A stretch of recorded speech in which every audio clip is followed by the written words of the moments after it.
Welcome to the Bench Report, UK politics straight from the benches. Today, we are going to look into a very controversial debate, trail hunting in the UK. We have this House of Commons adjournment debate on trail hunting. And what's really interesting is how divided people are on this issue. Yeah, it's certainly a passionate topic for many people, and securing an adjournment debate like this one that the Labour MP Perran Moon did shows how important it is to bring it to the government's attention. And his main point, as you'll hear, is he wants to ban trail hunting because of animal welfare. So we really need to break down the arguments for and against and see what's really at stake here. Yeah, absolutely. I think a great place to start is, understanding Moon's argument for a ban. And he's very clear from the outset that he believes animal cruelty has no place in a modern Britain. And, having seen what he calls the brutal reality of hunting with dogs in rural areas, this isn't just some, theoretical concern for him. It's something that he's witnessed firsthand. And he also is careful to point out right from the beginning that the Hunting Act of 2004 already made fox hunting. So that's the actual chasing and killing of foxes with hounds illegal. Right, and what Moon does is he highlights the difference between drag hunting and trail hunting. And he specifically mentions that he has no problem with drag hunting, where the hounds follow an artificial scent. They often use aniseed, which is laid out in a predetermined route. Right. But trail hunting, according to Moon, is where the problems begin. So the big difference is the scent. Trail hunting uses animal-based scents. So we're talking about things like fox urine and even sometimes parts of dead animals like foxes or deer or hares. And his argument is that this essentially creates what he calls a thinly veiled pretense for illegal hunting. Exactly. And he uses specific examples like incidents that happened in another Labour MP, Sean Woodcock's constituency, where some hunts were apparently caught red-handed hunting live foxes. These are not just, vague accusations. He's talking about actual events that support the idea that the current law is not being followed or enforced properly. And he doesn't stop there. He goes on to directly challenge the idea that fox hunting is useful for controlling pests. He calls that complete nonsense. He reminds us that the Hunting Act came about because the public was outraged about the cruelty involved in traditional hunting. But he says the act doesn't go far enough because it doesn't fully address this loophole around trail hunting. And he's not alone in this. He's basically voicing concerns that have been raised by organizations like the RSPCA and the League Against Cruel Sports for a very long time. They believe that trail hunting, as it's practiced now, is being used as a cover for illegal hunting. And Moon actually brings in evidence from his own experience in Cornwall, where he claims that some foxhound packs continue to hunt foxes illegally, but they use trail hunting as a defense. And he talks about issues that landowners have reported, things like trespassing and hounds running out of control, problems that go beyond the immediate welfare of the foxes. Right, and this really sort of paints a picture of potential danger and disruption in these rural areas. And what Moon really emphasizes is that these hunts often choose to lay these trails specifically in areas where they know foxes live. And he argues that this obviously makes it much more likely that the hounds are going to encounter and chase after live animals. And to back up his point even further, Moon brings up data from August 2023 to March 2024 and points out several incidents of suspected illegal hunting, even cub hunting, which is especially controversial, where the defense used was that it was trail hunting. So it suggests that this defense is being used to hide illegal activities. And it's interesting because it's not just animal welfare groups that are voicing concerns about this.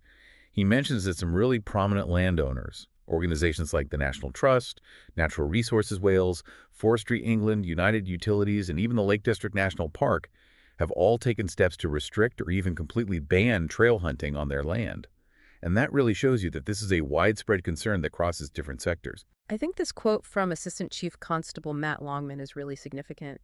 He states that trail hunting has been used as a defense in cases where people were successfully prosecuted under the Hunting Act. And this really supports the argument that trail hunting is often used as a cover or smokescreen for illegal hunting, as Moon puts it. And this is not just speculation, it's coming from someone directly involved in enforcing the law. And Moon really makes a point of saying that this isn't just a one-sided issue.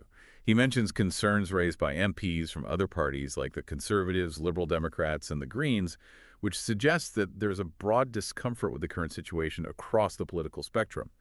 He also points to public opinion polls showing that something like 80% of the British public supports the existing ban on hunting with dogs. And a significant number of people also want to see trail hunting banned as well. That's right. And it seems that there's a gap between what the public wants and what the law actually allows. Moon also brings in a moral argument. He says that trail hunting just doesn't fit with modern ideas about how we should treat animals. And he also touches on the damage that hunting can do to the environment, so it's not just about the animals being hunted, but the wider ecosystem. So what is Moon's solution? He says we need to make the Hunting Act of 2004 stronger by doing a few things. One is to ban trail hunting outright. Another is to get rid of the exemptions that he thinks are being misused to make illegal hunting easier. And he wants to see custodial sentences for people who are convicted of breaking the law. And he agrees with another Labor MP, Neil Duncan Jordan, who says that we need a complete overhaul of the system, not just a symbolic ban on the words trail hunting. Yeah, this idea of a holistic approach is really important. Moon suggests a few specific changes. He wants to see a longer time limit for prosecuting illegal hunting cases. He thinks the burden of proof for exemptions under the Act should be flipped, and he wants to make hunting offenses something you have to report to the police. These are all practical steps that he believes would make the law much more effective. And of course, he reminds us that the Labor Party has already promised in its manifesto to ban hunting animals with dogs altogether. He even quotes a Labor MP, Dan Norris, who's also the chair of the League Against Cruel Sports. He says that trail hunting is just a way to get around the current legislation. And then Moon really puts the minister on the spot by asking when the government is going to actually make time for a debate on banning trail hunting. So he's basically saying, let's get on with it. This needs to happen. Now, we need to look at the other side of the argument. And in this debate, Jim Shannon, who is the DUP MP for Strangford, offers a very different opinion, although he stresses that he respects Perran Moon. He makes it clear that this issue is devolved, which means that the rules around hunting are set by the separate governments in England, Scotland, Wales, and Northern Ireland. Shannon emphasizes that the hunting community deserves a say in any changes to the law. And he says that they would disagree with a lot of the points that Moon's made. He calls himself a hunting man, although he says he's never hunted with horses or hounds. He believes that the hunting community has a right to continue trail hunting. He really wants to make sure that the other point of view is heard. And Moon's response to that is pretty direct. He agrees that everyone has the right to be heard in a democracy, but he says that laws need to be based on facts and what science tells us. And he believes that the evidence is overwhelming, that the harm done to the animal being hunted is just too great compared to any enjoyment that the hunters get. However, he does say that he's open to hearing everyone's views as part of the discussion before any changes to the law are made. We also hear from a conservative MP, Sir Julian Lewis, who represents New Forest East. He has a slightly different concern. He asks if banning trail hunting would really solve the problem, or if it would just lead to people using drag hunting as another way to hunt foxes illegally. He wonders if this is just going to be a never-ending game of cat and mouse, and he thinks Moon needs to be clear about whether he wants to stop all types of hunting altogether. Yeah, Sir Julian is asking a very important question. And Moon responds by saying that he sees a fundamental difference between trail hunting and drag hunting because of the kind of scent that's used. He says drag hunting, where they use an artificial scent, doesn't have the same risk of hounds chasing wild animals either by accident or on purpose. He says that the RSPCA and the League Against Cruel Sports agree with this, and they don't have the same concerns about drag hunting as they do about trail hunting. He really makes it clear that his main concern is stopping wild animals from being chased and killed by hounds, not stopping all activities with horses in the countryside. Now, lastly, we have the response from the government. Daniel Zeichner, who's the Minister for Food Security and Rural Affairs, congratulates Perran Moon for getting this debate on the agenda. And he immediately says the government is strongly committed to animal welfare, and that includes doing something about trail hunting. Zeichner broadens the discussion to talk about a whole range of animal welfare initiatives that the government is working on. He mentions things like stopping puppy smuggling and puppy farms, banning snare traps, banning imports of hunting trophies, and supporting the animal welfare import of dogs, cats, and ferrets bill. And he also says that they're committed to tackling bad practices in dog breeding. He specifically reaffirms the government's promise to ban snare traps in England, and he points out that Wales and Scotland have already done this. He also repeats their promise to ban the import of hunting trophies, and he emphasizes that the government is continuing to fund the National Wildlife Crime Unit and the National Rural Crime Unit. Now, getting back to trail hunting, the minister acknowledges that there are genuine concerns about the difficulty of making sure that wild mammals aren't at risk because of the way trails are laid, sometimes in areas where they live.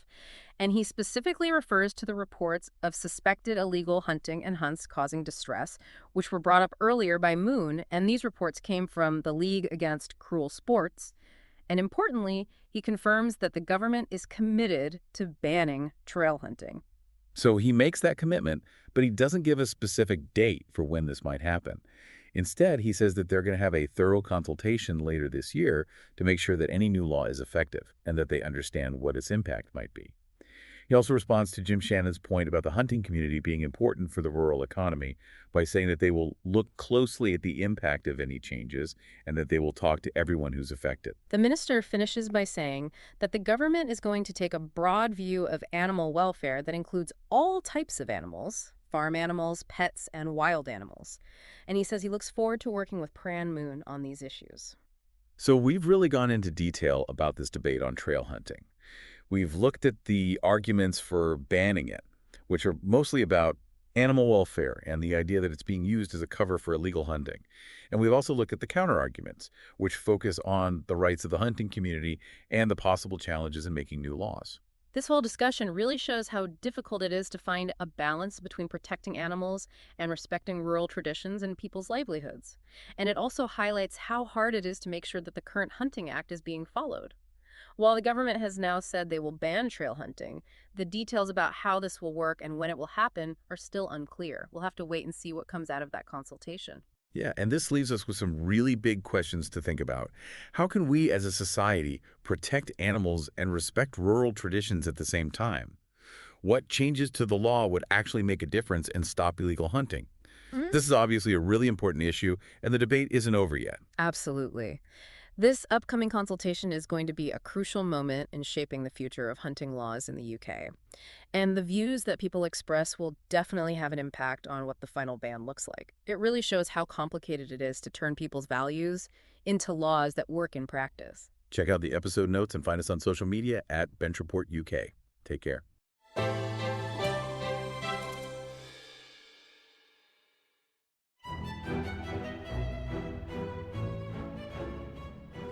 Hello there, this is Tom, the producer of The Bench Report.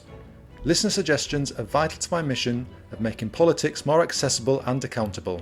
So, if you have an issue that's really important to you, personally or professionally, and want to know what those in power are doing about it, please get in touch via email or via our socials at Bench Report UK. I'll grab another coffee and start scanning those parliamentary archives.